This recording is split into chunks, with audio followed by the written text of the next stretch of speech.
కృపావరాలలో 9 విషయాలు దాగబడి ఉన్నాయి. ఇప్పుడు వీటి మీద నీ ఆసక్తి ఉందా? వీటి అందు నువ్వు ఆసక్తితోటే కొనసాగుతున్నావా?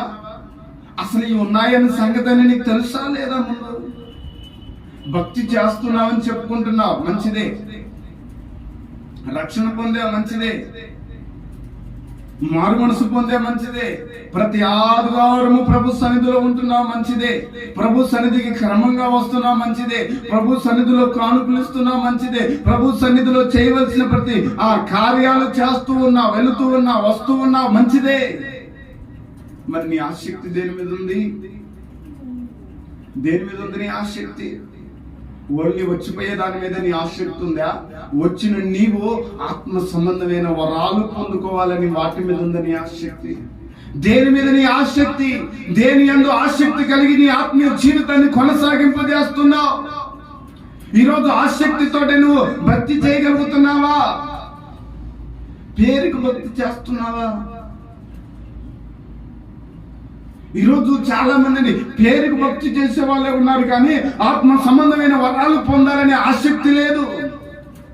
కృపా వరాలు పొందాలనే ఆసక్తి లేదు. దేవుని సన్నిధిలో నేను మంచి పేరు పొందితే చాలు, నాకు ఆ అధికారం ఈ అధికారం ఇస్తే చాలు, నాకు ఆ పేరు ఆ ఘనత ఈ ఘనత వస్తే చాలు అని చూస్తూ ఉన్నారే. కానీ రోజు ఇగో దేవుని సన్నిధిలో నేను దేవుడు అనుగ్రహించు కృపావరాలు ఆత్మవరాలు నేను పొందాలి, ఆ పొందటానికి నేను దానికి తగ్గట్టుగా ఆసక్తి కలిగి దేవుని సన్నిధిలో నేను ఉండాలి అని ఆ పొందటానికి వచ్చేవారు ఎంతమంది? ఈరోజు